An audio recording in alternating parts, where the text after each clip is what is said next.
We got some more PvP open field gameplay by the Archer main.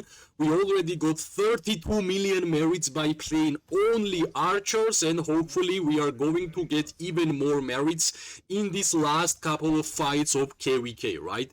Summer will be over in the 2 upcoming days, and hopefully we are going to get pretty nice rewards, right?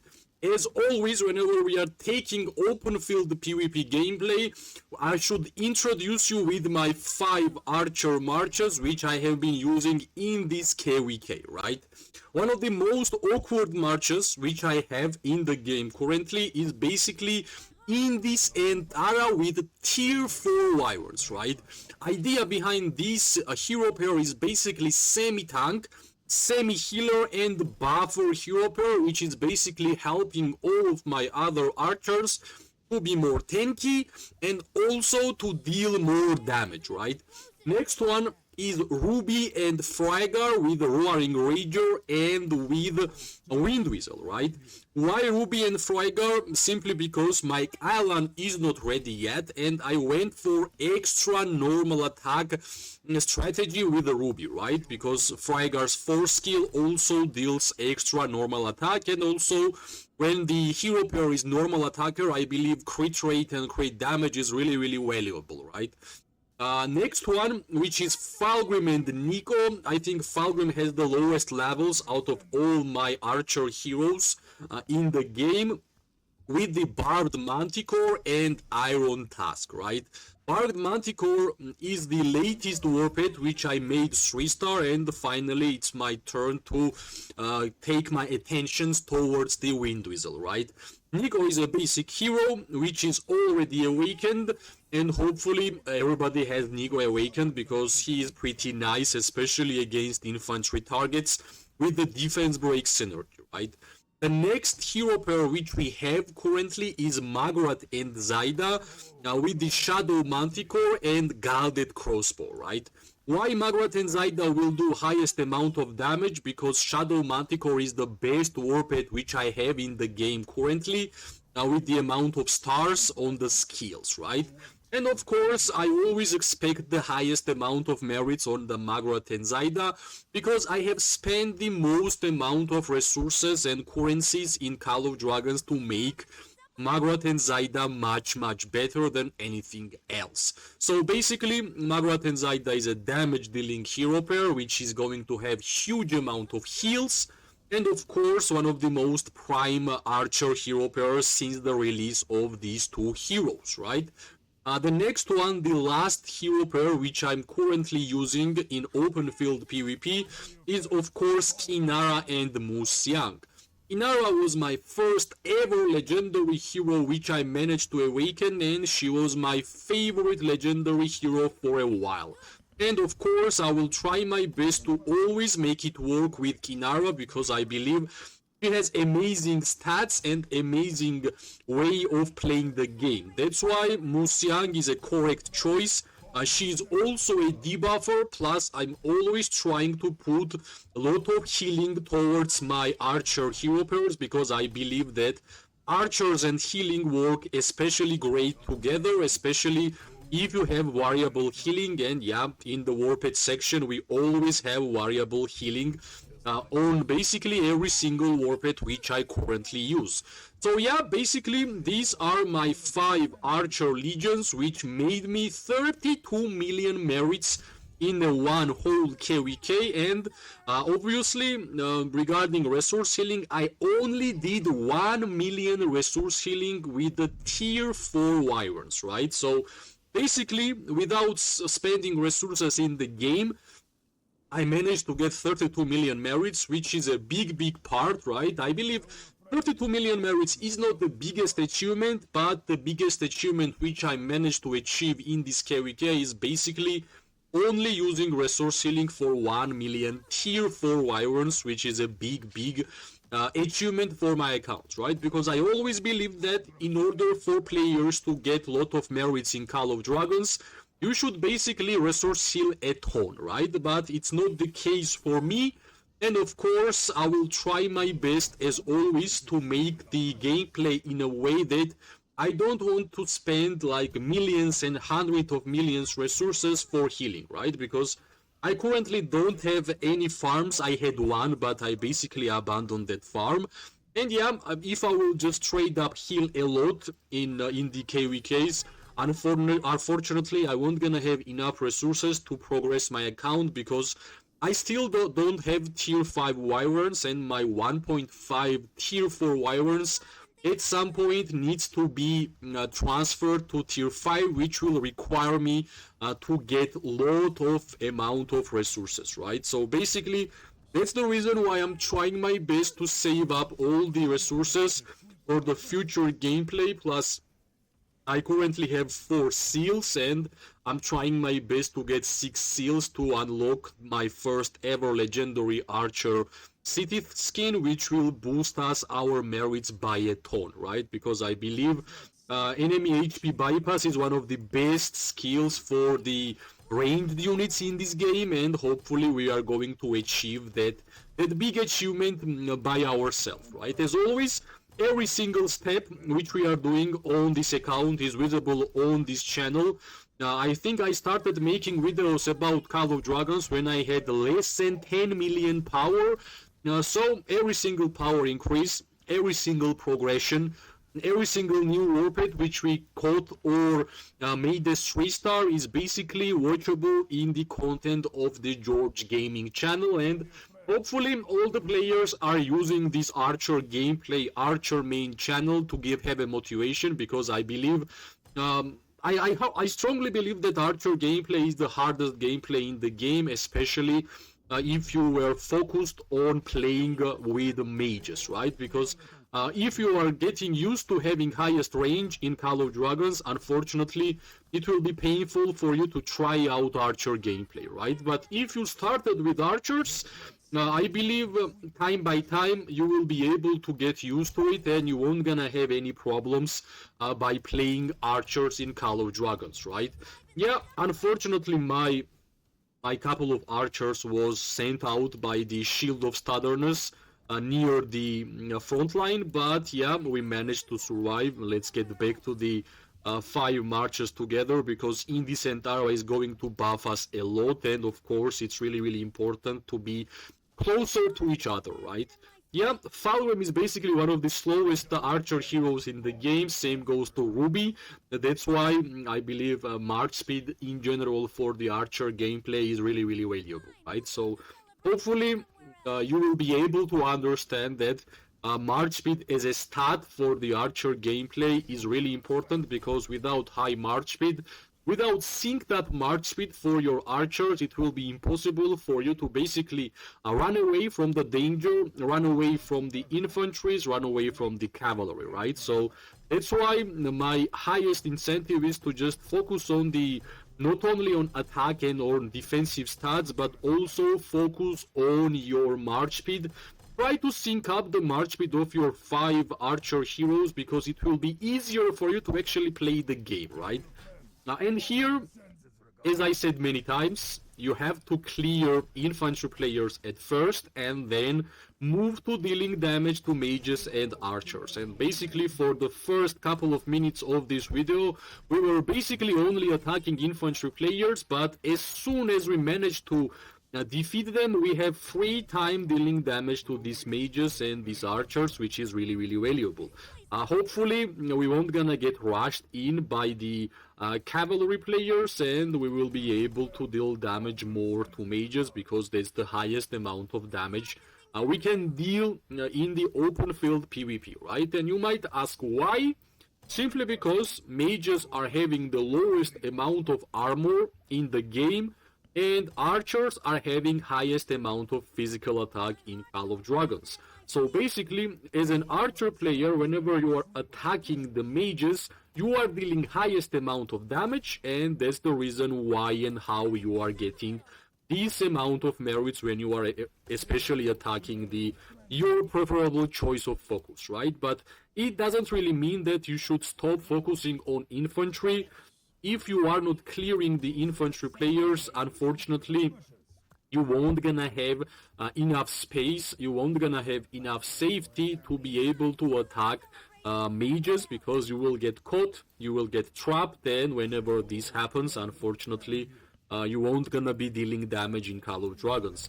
In general, as I have mentioned many times, especially if you are a ranged player, your playstyle should be centered around staying alive on the battlefield, right? Because if you are dying super fast, you won't gonna have enough time to deal damage, and that's not the way Call of Dragons actually work, right?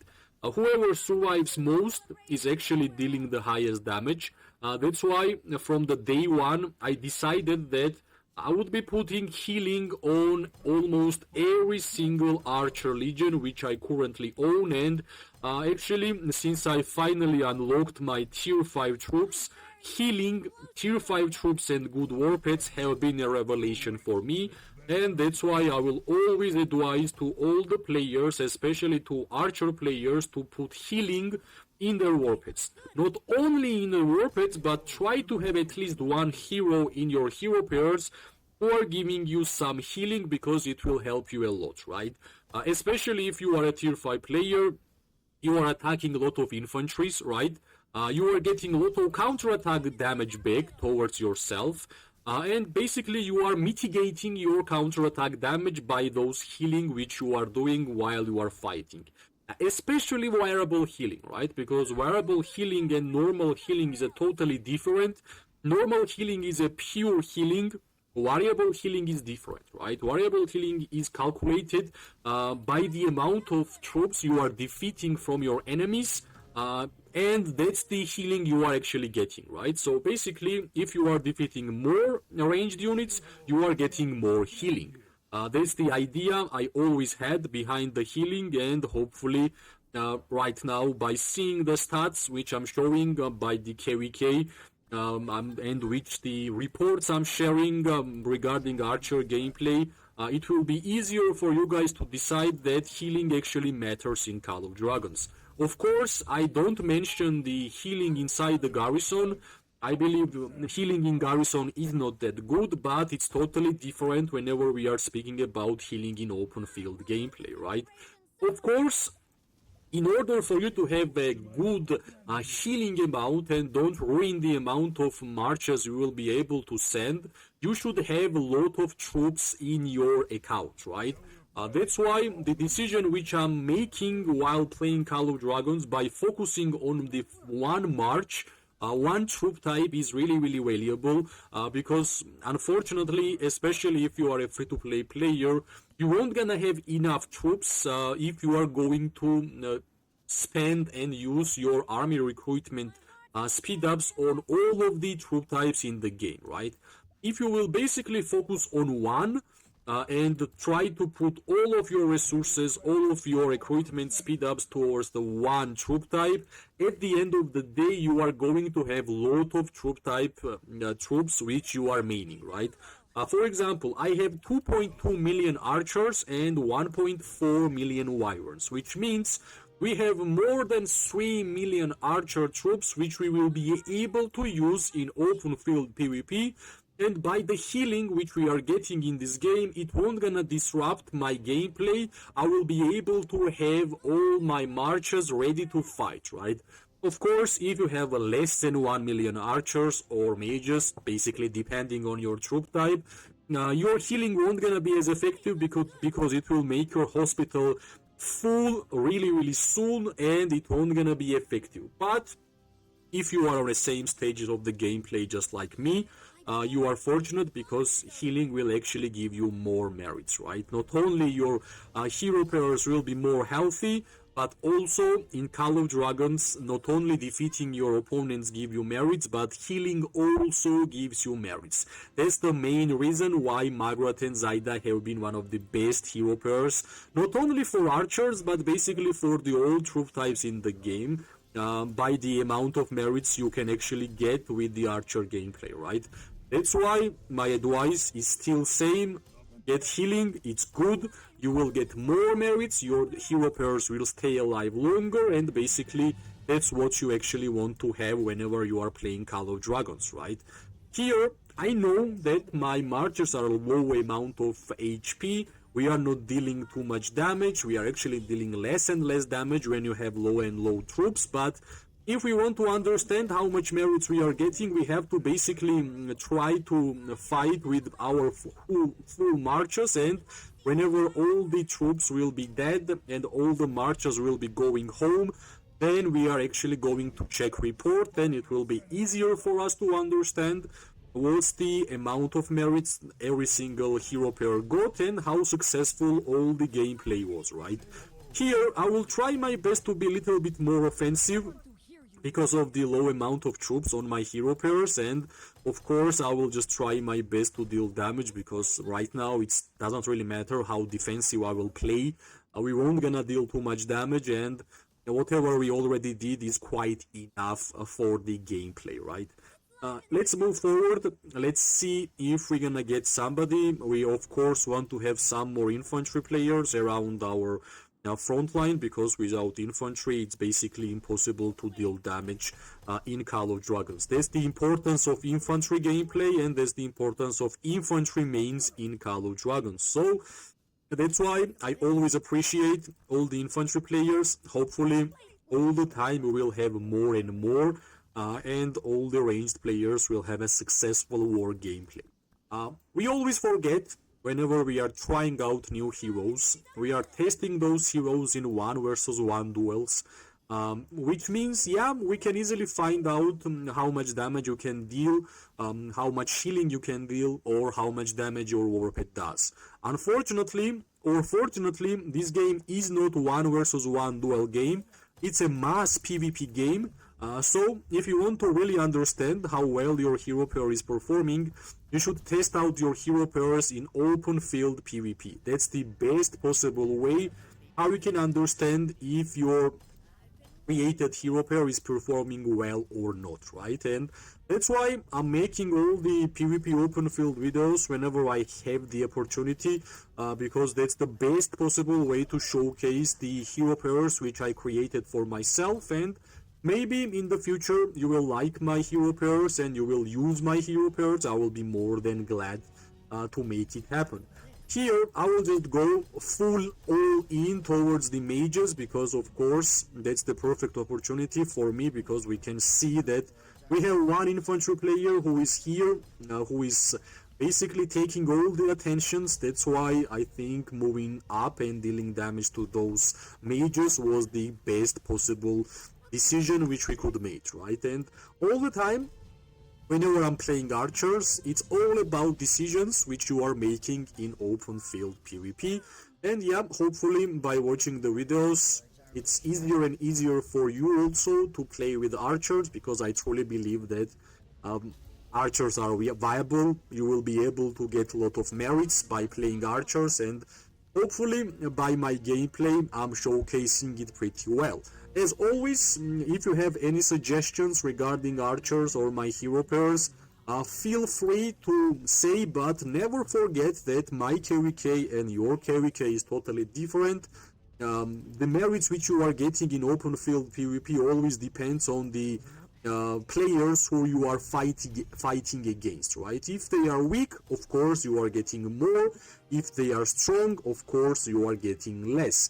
That's the aspect we should always remember, right? I believe right now it's a perfect time for me to actually go and check the merits we got. This is the amount of severely wounded units we got in hospital, and let's check the reports, right? Reports are looking amazingly well. 16k on Indis and Tara, 121k on Magrat and Zaida, 51k from the Frygar and Ruby, 43k from the Kinara and Musiang, and my weakest March, because Falgrim is just 5235, which is the lowest amount of skill levels I have, 36k, but unfortunately, as we remember, Falgrim and Nico basically got caught, and that's the reason why we were not able to get even more merits. So yeah, that's the 32.7 million merits, and I wanted to show you that I only did 1 million tier 4 Wyvern healing, which is a big achievement. As always, if you like the video, press like, subscribe, share. It always gives me more and more motivation to make more content for this game. I wish everybody amazing day, morning and night. We are going to see each other really, really soon. Bye bye and good luck.